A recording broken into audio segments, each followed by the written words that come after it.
തൃശ്ശൂരിൻ്റെ ജലോത്സവ പാരമ്പര്യത്തിന് ആവേശം പകരാൻ കണ്ടശങ്കടവ് ഒരുങ്ങുകയാണ്. ചീഫ് മിനിസ്റ്റേഴ്സ് എവറോളിംഗ് ട്രോഫിക്കായിട്ടുള്ള ഈ വർഷത്തെ ജലോത്സവം ഓഗസ്റ്റ് 27 നടക്കും. ജലോത്സവത്തിന് മുന്നോടിയായിട്ടുള്ള കൊടിയേറ്റം ജില്ലാ കളക്ടർ ശിഖ സുരേന്ദ്രൻ നിർവഹിച്ചു.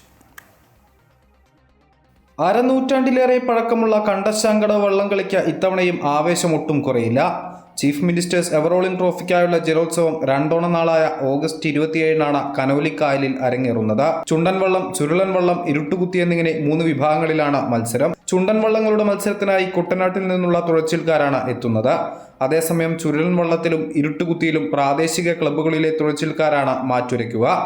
കായലിലെ ഓളങ്ങളെ കീറിമുറിച്ച് വള്ളങ്ങൾ മുന്നേറുമ്പോൾ തീരത്ത് ആവേശം നിറയ്ക്കുന്നതാണ് കണ്ടശങ്കടവ് ജലോത്സവത്തിന്റെ പതിവ് കാഴ്ച. ഇത്തവണത്തെ ജലോത്സവത്തിന്റെ ഔദ്യോഗിക തുടക്കം കുറിച്ച് കൊടിയേറ്റം നടന്നു. തൃശൂർ ജില്ലാ കളക്ടർ ശിഖ സുരേന്ദ്രൻ പതാക ഉയർത്തി.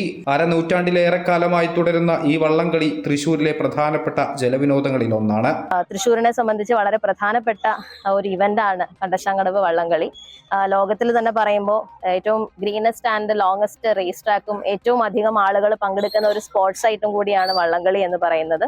നമുക്കിതിനെ ടൂറിസം മാപ്പിലെ ടൂറിസം കലണ്ടറിലേക്ക് വരും വർഷങ്ങളിൽ കൂട്ടിച്ചേർക്കാനായിട്ട് സാധിക്കണം. ഇതിനുവേണ്ടി പ്രവർത്തിക്കുന്നത് ഇതിന്റെ പിന്നിൽ നിൽക്കുന്ന പഞ്ചായത്തിലെ അംഗങ്ങളും പ്രതിനിധികളും പ്രിയപ്പെട്ട നാട്ടുകാരുമാണ്. എല്ലാവർക്കും പ്രത്യേക അഭിനന്ദനങ്ങൾ അറിയിക്കുന്നു. വാടാനപ്പള്ളി, മണലൂർ പഞ്ചായത്തുകളുടെയും ജില്ലാ പഞ്ചായത്തിന്റെയും സഹകരണത്തോടെ തൃശൂർ ജില്ലാ കളക്ടറുടെ മേൽനോട്ടത്തിലാണ് ഓരോ വർഷവും വള്ളംകളി സംഘടിപ്പിക്കുന്നത്. വള്ളംകളിയുടെ പാരമ്പര്യവും പ്രാദേശിക ജനപങ്കാളിത്തവും ടൂറിസം സാധ്യതകളും ഒരുമിക്കുന്ന കണ്ടശങ്കടവ് ജലോത്സവത്തിന് കൂടുതൽ അംഗീകാരം ലഭിക്കുമെന്നാണ് സംഘാടകരുടെ പ്രതീക്ഷ.